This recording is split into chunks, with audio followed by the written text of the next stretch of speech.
ಸ್ನೇಹಿತರೆ, ವಾಹನಗಳು ಮತ್ತು ವಾಹನ ಚಾಲಕರಿಗೆ ಸಂಬಂಧಪಟ್ಟಂತೆ 2026ರಿಂದ 4 ಹೊಸ ನಿಯಮಗಳು ದೇಶಾದ್ಯಂತ ಜಾರಿಗೆ ಬರ್ತಾ ಇದೆ. ವಾಹನ ಚಾಲಕರು 2026 ವರ್ಷದಿಂದ ಈ ಕೆಲವು ನಿಯಮವನ್ನ ಪಾಲನೆ ಮಾಡದೇ ಇದ್ದರೆ ಅವರು ದಂಡವನ್ನ ಪಾವತಿ ಮಾಡಬೇಕಾಗುತ್ತೆ. ಕೇವಲ ದಂಡ ಮಾತ್ರವಲ್ಲದೆ ಅವರ ಲೈಸೆನ್ಸ್ ಅನ್ನು ಕೂಡ ರದ್ದು ಮಾಡಲಾಗುತ್ತೆ.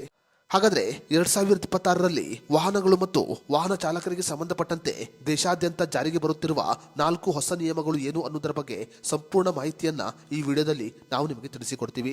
ವಿಡಿಯೋ ತುಂಬಾ ಇನ್ಫಾರ್ಮೇಟಿವ್ ಆಗಿದೆ, ಎಲ್ಲೂ ಸ್ಕಿಪ್ ಮಾಡದೆ ನೋಡಿ. ಹಾಗೂ ಈ ಮಾಹಿತಿಯನ್ನ ಪ್ರತಿಯೊಬ್ಬ ವಾಹನ ಚಾಲಕರಿಗೆ ಶೇರ್ ಮಾಡಿ. ಸ್ನೇಹಿತರೆ, 2026ರಿಂದ ಎಲ್ಲಾ ವಾಹನಗಳಿಗೆ ABS ಬ್ರೇಕ್ ಸಿಸ್ಟಮ್ ಕಡ್ಡಾಯವಾಗಿದೆ. ಇತ್ತೀಚೆಗೆ ವಾಹನಗಳ ತಯಾರಕರು ಕಳಪೆ ಗುಣಮಟ್ಟದ ಬ್ರೇಕ್ಗಳನ್ನು ವಾಹನಗಳಿಗೆ ಅಳವಡಿಸುತ್ತಿದ್ದಾರೆ. ದೇಶದಲ್ಲಿ ಅಪಘಾತಗಳ ಸಂಖ್ಯೆ ಹೆಚ್ಚಾಗಿದ್ದು, ಈ ಕಾರಣಗಳಿಂದ 2026ರಿಂದ ಎಲ್ಲಾ ವಾಹನಗಳಿಗೆ ABS ಬ್ರೇಕ್ ಸಿಸ್ಟಮ್ ಅನ್ನ ಕಡ್ಡಾಯಗೊಳಿಸಲಾಗಿದೆ. ಇನ್ನು ಎರಡನೇದಾಗಿ, ವಾಹನಗಳನ್ನು ಮಾರ್ಪಾಡು ಮಾಡುವವರಿಗೆ ಈಗ ಹೊಸ ನಿಯಮವನ್ನ ಜಾರಿಗೆ ತರಲಾಗಿದೆ. ಅನುಮತಿ ಇಲ್ಲದೆ ವಾಹನಗಳನ್ನು ಮಾರ್ಪಾಡು ಮಾಡಿದರೆ ಅವರು ದಂಡವನ್ನ ಕಡ್ಡಾಯವಾಗಿ ಪಾವತಿ ಮಾಡಬೇಕು. ಉದಾಹರಣೆಗೆ, RTO ಅನುಮತಿಯನ್ನ ಮೀರಿ ವಾಹನಗಳಿಗೆ ದೊಡ್ಡ ಶಬ್ದ ಬರುವ ಸೈಲೆನ್ಸರ್, ಜೋರಾದ ಹಾರ್ನ್ ಅಥವಾ ಅನಧಿಕೃತ ಸೌಂಡ್ ಸಿಸ್ಟಮ್ ಅನ್ನು ಅಳವಡಿಸಿದರೆ ಅವರು ಕಡ್ಡಾಯವಾಗಿ ದಂಡವನ್ನ ಪಾವತಿ ಮಾಡಬೇಕು. ಪದೇ ಪದೇ ಈ ತಪ್ಪನ್ನ ಮಾಡಿದರೆ ಅವರ ವಾಹನವನ್ನು ಜಪ್ತಿ ಮಾಡಲು ಕೂಡ ಆದೇಶವನ್ನು ಹೊರಡಿಸಲಾಗಿದೆ.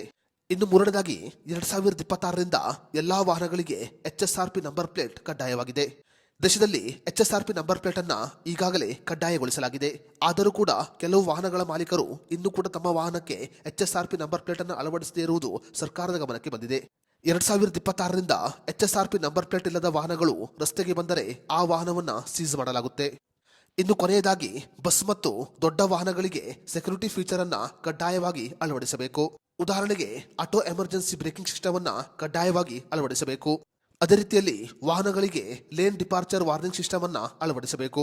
ಚಾಲನೆ ಮಾಡುವ ಸಮಯದಲ್ಲಿ ಚಾಲಕ ನಿದ್ರೆಗೆ ಜಾರಿದರೆ ಅದನ್ನು ಎಚ್ಚರಿಸುವ ಅಲಾರಾಮ್ ಅನ್ನ ಕೂಡ ಅಳವಡಿಸಬೇಕು ಅಂತ ಈಗ ನಿಯಮವನ್ನ ಜಾರಿಗೆ ತರಲಾಗಿದೆ.